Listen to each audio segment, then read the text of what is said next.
Hey, hello friends. I'm back to continue our discussion onto the topic of IoT, Internet of Things. We did the first letter, Internet, Internet, in our first part. If you haven't seen that part, do have a look at it. It would be easier to understand this in continuation. A quick recap. Internet, as we understood, is a worldwide internet network of millions of computers which store information, and humans can also connect to this internet to exchange information, to give information, to take information. We also concluded asking ourselves a question. Is it that only humans and computers can interact and have information amongst themselves? And we left it at that. Let's answer it now in this part. The answer really is no. Information is available everywhere, and it's pretty useful information as well, outside of humans only. Those are all the non-living things probably around us. Let's call them objects. Anything which is in the house, the appliances like fridge, TV, washing machine, vehicles, cars, motorbikes, anything that you might think around you is an object. So do they give information today? They can, but they don't. We call them more or less sometimes dumb objects. But why are they dumb? They're dumb because they're not been enabled to give information. Humans can.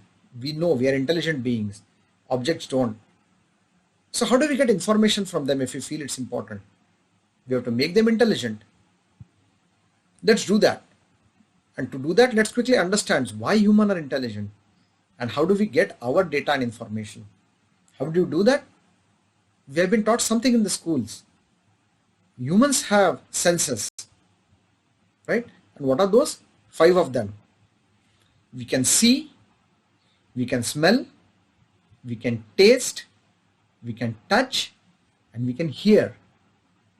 With these senses, we look at our own surroundings and we get a lot of data.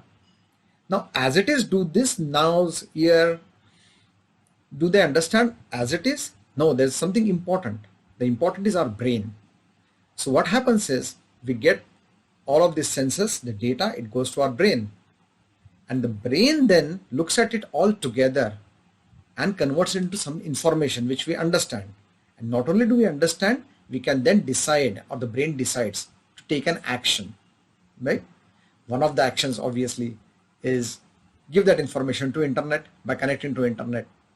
There's many other things that we can do. But since we are on the IoT topic, we did that. So now, let's get our objects intelligent. Simply 3 things, right? Let them have senses, let them have a brain, and let them have an ability to connect. So let's do one by one. Let them give sensors. Senses. Now, senses are given by some small devices called sensors. In our human case, the nose is actually the sensor for smell, and eye is a sensor for sight. But if you have to make a non-living thing have a sense, we would have something like electrical devices. Why? Because electricity has something called as voltage and current, which can change when the sensors sense something. And importantly, these things can be measured. And we want something which can be measured, right? So that we can give it to the brain and brain decides something about it. Example, if we take, for example, AC. Now, what does AC do? It cools the temperature depending upon what is the temperature in the room. So it needs to know how hot it is, right? So we give it a temperature sensor. Now, depending upon the temperature, the AC takes an action. But how do we understand, or how does it understand what exactly the temperature is? Humans know it in a particular form, 35 degrees Celsius. Oh, it's getting hotter in summer, it's 40 degrees Celsius. Who tells that? That's the brain. For the objects, let's give it a brain so that this information from the sensor is given to that particular brain. This brain is again another small electrical device, and the sensors connect to it. We attach the brain and the sensor to the object. This is sometimes also called as microcontroller. So now our object with a brain called microcontroller and a sensor connected together, attached together, starts becoming intelligent.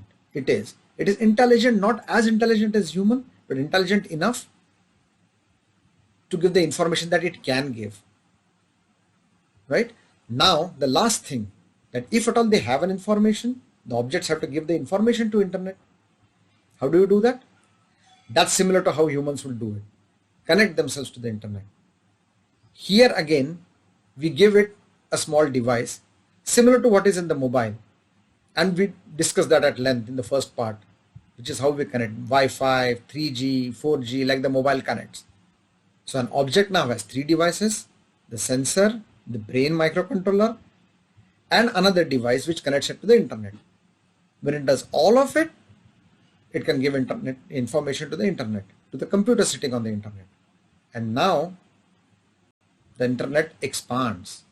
It expands with computers, with information, humans which can connect and take information, give information, and these millions of new objects now who have now been made intelligent to give information. We also talk about take information. It's important. If you know that the AC is getting hot and the information, for example, goes to internet, and the computer wants to tell the AC that shut down the AC or reduce the cooling, just remember we call that actuator, because we have to take information by sensing, we have to take actions also. So now we have a completely intelligent object. So we have internet, we have things. Put that together and we have a huge network which has humans, the objects, and the computers. And these intelligent objects are now things. And we have our Internet of Things.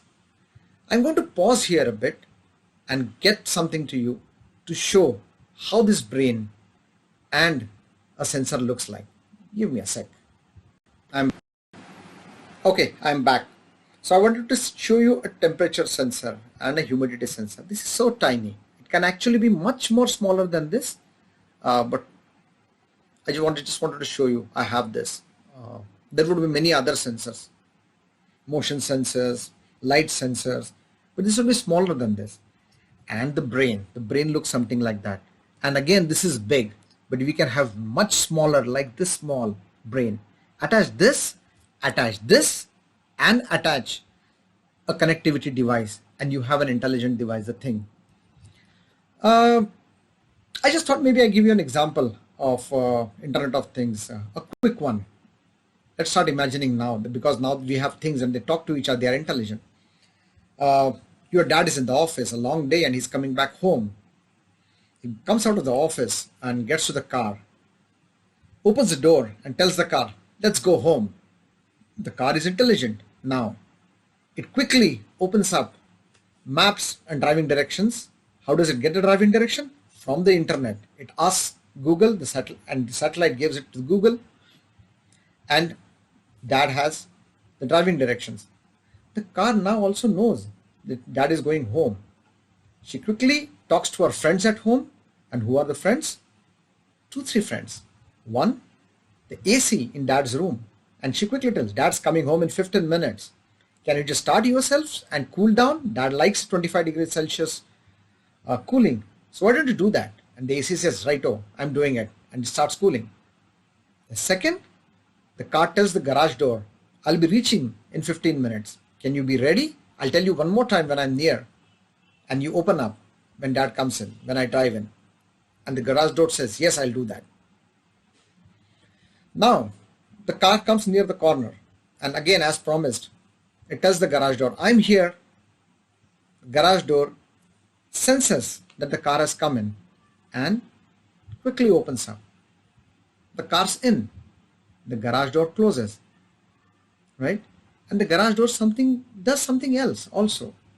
It knows that if the dad's car comes inside, I probably have to tell the music system also that dad's home, start his favorite music. And as dad comes out of the car, goes into his room, sees a very cool room, he likes it, and the music starts playing. Great, right?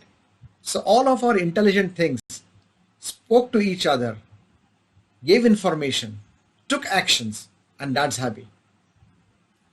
That's Internet of Things. Start imagining so many things you could do.